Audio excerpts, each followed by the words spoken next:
Leadership has always kind of been a part of my life from the time of pastoring, where I was leading children's workers and nursery workers and all of the Sunday school people and worship team and all that. And now I focus more in an academic field. So I'm the assistant registrar, assistant to program administrator, and then I head up the editing department. So I'm in charge of the editors that work on the dissertations and final projects for our doctoral level students. So it was kind of just a natural progression.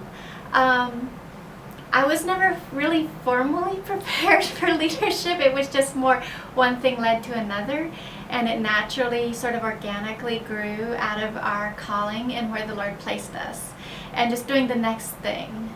I kind of grew into leadership. It didn't come to me by seeking it out or really a desire to lead. My natural bent is more to serve than to lead. I wanted to be of service to God's kingdom and to His church, and therefore, as He brought opportunities my way to do things in His kingdom, I simply responded yes, and one thing led to another, and leadership kind of happened.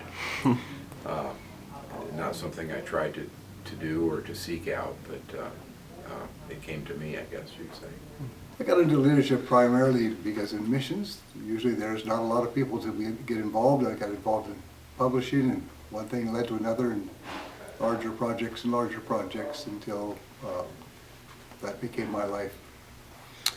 Have you ever felt lonely in leadership?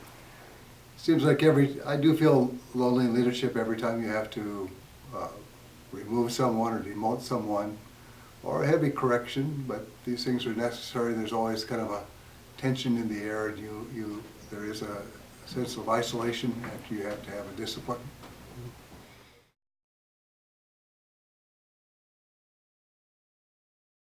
Yeah, I can think of a couple things right off, and the first one's more general and then the next one's more specific. So the first thing I would say is, like I mentioned before, that other than going to Bible school, I was never prepared for leadership.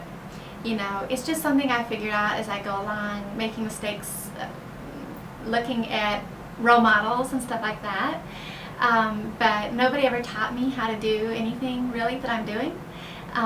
So it's just kind of the trial and error method. So that's one thing.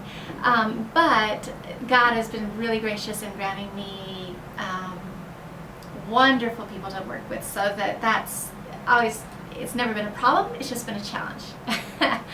And then I would say specifically, kind of narrowing it to a tighter focus, my work now, I focus a lot with developing African writers.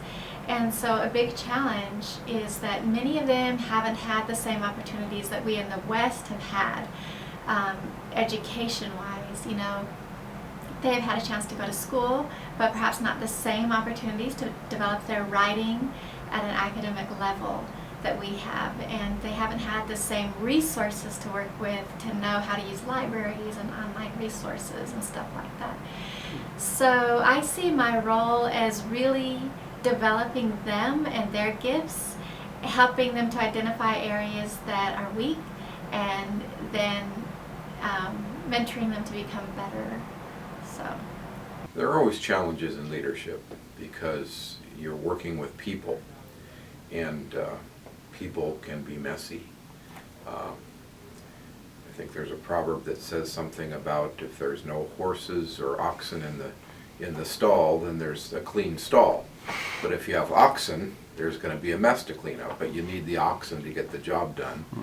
So whenever you're in leadership, you have people issues to deal with, and personality issues and those kind of things. So usually most of your challenges come from the people you're leading.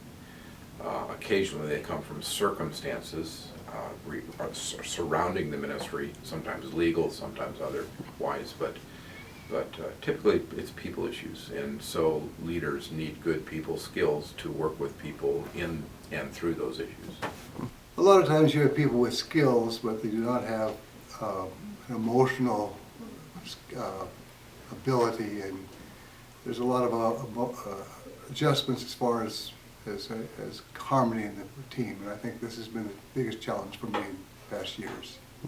So you would say that I would say that my primary challenge as far as leadership is concerned have been around harmony issues within the staff. So I believe it's much more important to maintain harmony than to have skillful people.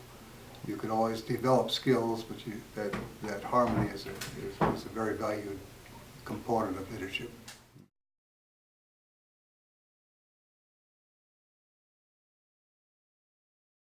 I feel like the most rewarding thing in the world is to help other people to follow God's call for them too. So just as I find it rewarding to do what I feel God's called me to do, it's even that much more rewarding when you can help somebody, whether it's a little kid in Sunday school like it was for me 10 or 15 years ago, helping the Sunday school kids or the VBS kids, or now helping the doctoral level students to achieve what God has really called them to do. And He has called them, and He's put them in incredible places of opportunity and influence.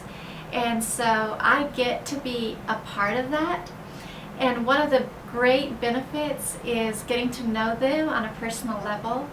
I get to meet people from, 25 or 30 different African countries, all different backgrounds, all different ministry experiences. I get to hear what they have come through, what they have learned, and help them face their challenges. So to me, that's a huge benefit. And then also, Well, it's always rewarding to put into somebody's life something that enables them to go further, to do more, to be better at what they do. And effective leaders, I think, are those that really try to push others further than they thought they could go and to do more than they thought they could do. So if there's a benefit from leadership for me, it's seeing others excel and others achieve and others go further than they thought they could go. There are benefits that come as well, but those are serendipitous, and if they come, fine. If they don't, that's not a problem. As long as you serve where God has you and you do your best in that place where God has put you, then the other things are really secondary in my thinking. I would say the most rewarding aspect to leadership and years of ministry is over the decades you begin to see other leaders develop, you begin to see international leaders develop, and you can begin to see the impact of your ministry. When your ministry begins to show its impact, that for me is the reward.